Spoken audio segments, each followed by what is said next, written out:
So I can't see anything. Welcome to boat life, where you can't see anything that you're working on.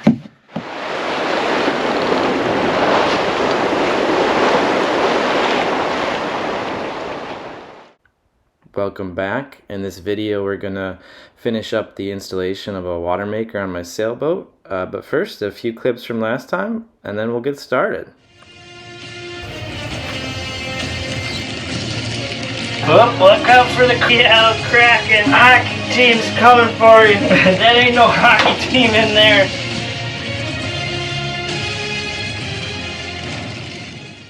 In the last video I completed installation of the water maker and feed pumps, as well as running all of the plumbing. You can see the water maker in the cabinet here with the feed pump and filters installed as well.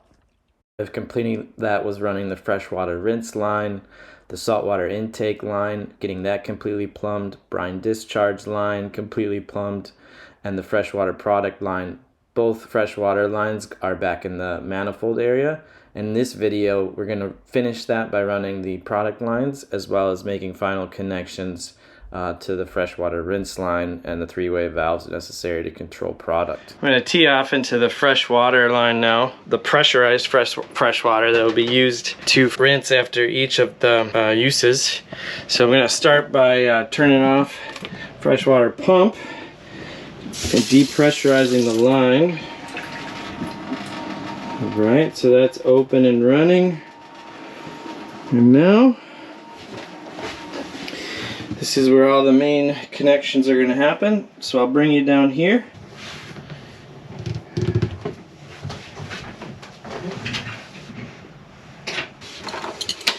This one is not under pressure. It's connected to the manifold the same in the unpressurized side. That actually goes to the foot pump. So I have a saltwater foot pump, which also has a valve on it where you can select freshwater as well. But here should be a pressurized cold water line, freshwater, that we could tee into. Right now the pump is off, just depressurized the line, so shouldn't be too much pressure. There should be no pressure in here. There we go. Whoa! Gravity works.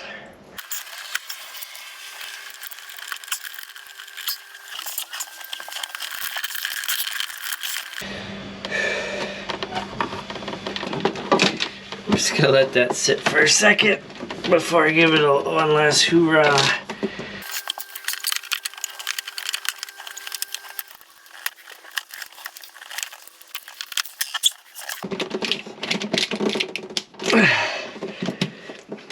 Yeah, I think that's gonna be good enough.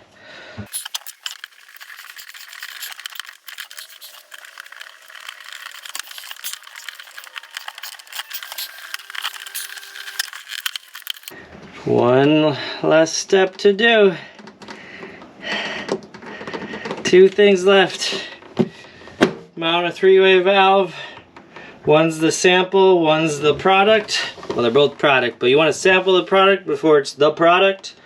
It's going here. And the three-way valve here to select which tank, tank 1 or 2. Alright, home stretch here. We're gonna run the freshwater feed lines up to the 2 water tanks. Can make a final few connections and we should be ready to... So yesterday I removed the lid, should say access port, whatever, to the 2 water tanks, one on the starboard side up and one up here in the V-berth area, and tapped those 1/4 inch NPS pipe tap, and wrapped those suckers with Teflon tape quite a bit. We're going to be running the freshwater feed line through under here in the Janot 410, through here along the port side wall, back into no man's land because the whole boat is ripped apart. If all goes well, we'll be putting it back together today, testing the water maker. So here we go. Let's get after it.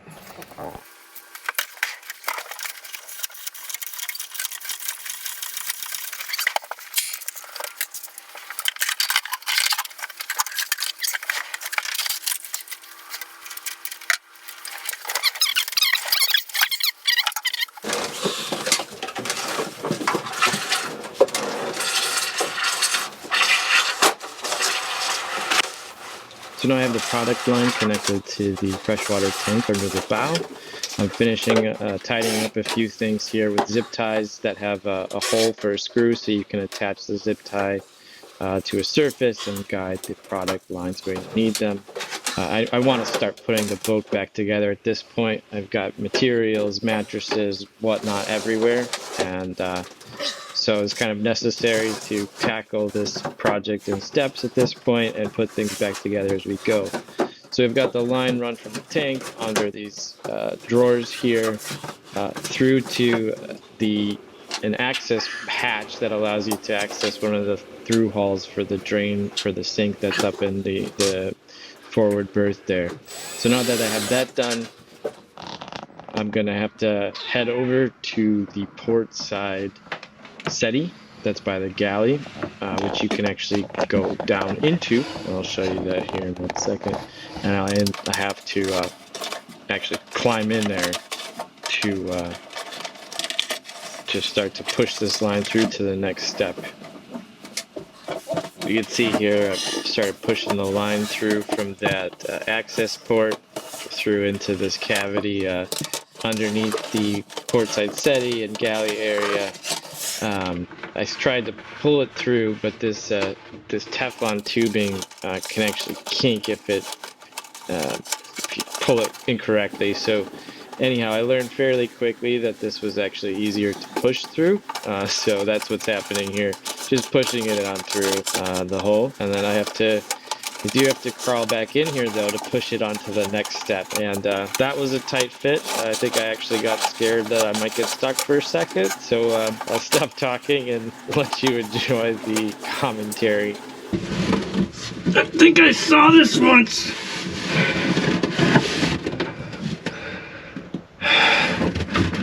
Oh shit. I think I can get in here, but I might actually get stuck. And since no one knows I'm here, that could be bad. I'm gonna get back out. Oh, Jesus Louise. Oh wow, I might already be stuck. Yeah, cause yeah. What if can I do it like this? Okay. Got that done.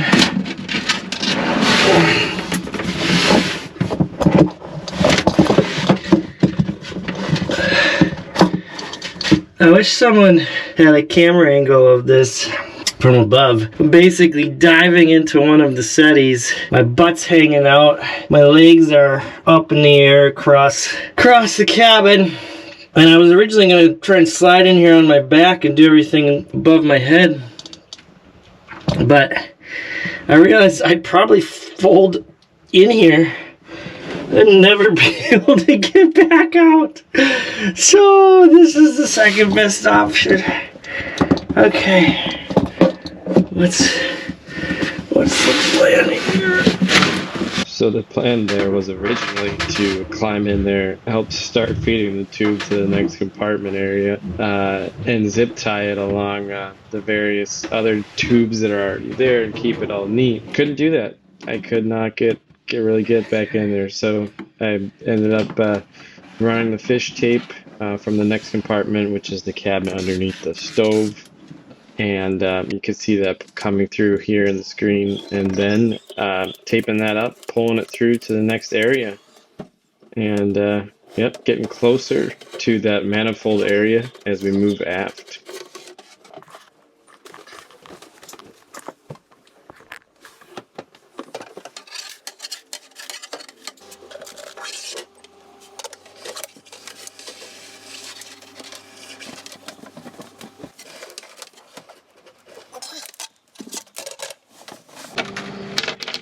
Once I got the tube into the next cabinet underneath the stove, there's only one blind section left here, and that's to duck under the fridge and then end up in the space under the sink where I can easily guide it into the water manifold area there. So maybe just a few clips while I'm speaking. This was probably one of the most challenging parts actually. Really had no guide of how to kind of go around these 2 or 3 corners, and then there's ribs in the hull. So yeah, this was probably one of the most Hail Mary-ish type of moments of hoping we can get this tube through one way or another.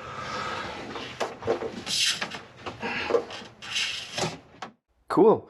Got the product line to tank 1 done now. Now it's time to work on the short product line from tank 2 under the aft berth and bring that into the manifold area here. This is a okay shot of, you can see a first 3-way valve that allows me to sample product and then choose to select product to ultimately send to the tanks, and then a second 3-way valve that allows me to select which tank, either tank 1 or 2, to fill.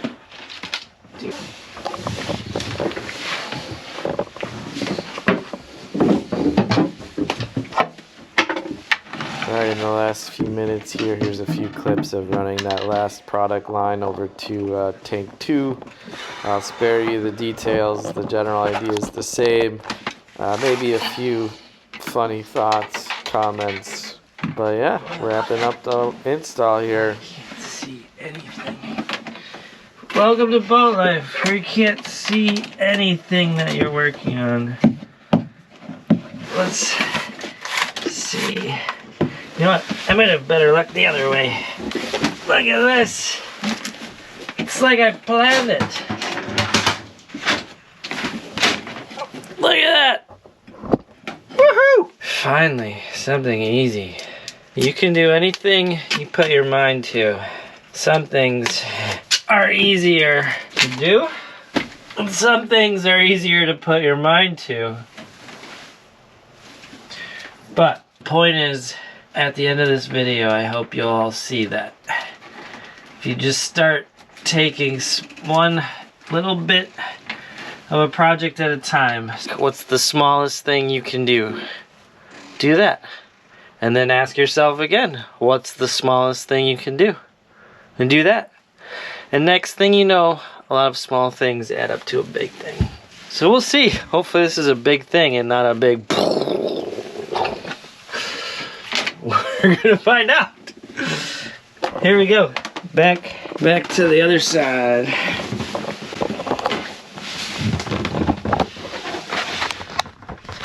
This is so exciting. This is the last tube I have to run. And my God, running tubes might be my least favorite thing in the world. It's pretty gratifying when it works just like this one. This is literally 5 minutes. Success! Da da da da da da da da da. This is all just one big zip tie commercial. Smells like a marine toilet down here. You know what that means. It's time to service that. Okay. Bum, bum, bum, bum. Push fit. Beautiful. 3-way valve, so you can get a test sample, or you can make product water. 3-way valve, so you can go to tank 1, bow tank, or tank 2, stern tank. Okay, I did the 1 hour flush with the valve open, the pressure relief valve, using seawater, 1 hour flush. And then I've made water, tested it, all that's good. My concern is, according to the instructions, if I push flush, it should, according to instructions, the feed pump should also kick on, but it doesn't. I can hear the solenoid open. I can run this thing in manual mode, and it will continually be cycling fresh water, so I know that the solenoid is open as well, but I don't hear any feed pump. So I'm going to fast forward in time here a bit quick. I reached out to Spectra Technical Service. They were great help. They helped me fix this real quick. I'm going to walk you through that. Basically, recall this little control module that we installed below the water heater early on. They had me open that up and move one wire that controlled the feed pump from the flush. Apparently it was just installed incorrectly at the factory. They sent me a picture via email, super helpful, and was up and running basically immediately. So it was a quick fix. The Spectra team was super helpful. If you want to learn more about that module and the other control systems, check out the first video of this install, part 1. And yeah, we'll go back to real time now. So I'm just going to show you the setup quick and would really appreciate your feedback. So we're running. We're going to start making water. We've got this thing kicking on.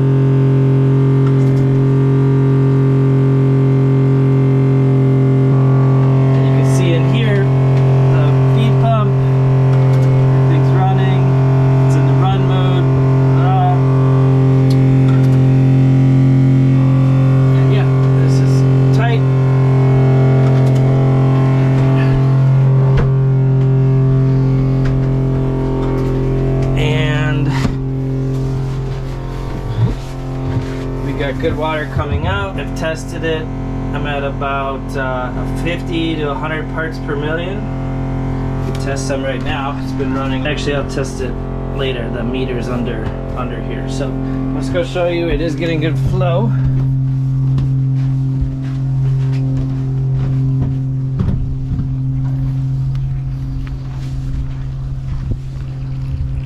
That's our brine discharge. We're getting good flow out of there. Just to come back and look again. So we're still going. 60, 65 psi. Flow rate between 6 and 7. I come over here and push stop. Stops. Thanks for watching the video, part 2 of the install. If you missed part 1, please go check it out. I will follow up shortly with a review. I've had the unit for almost 2 years now. I have some lessons learned. It's a great little unit. I am not sponsored, but yes, thank you for watching, and stay tuned for more boat projects with some sailing mixed in.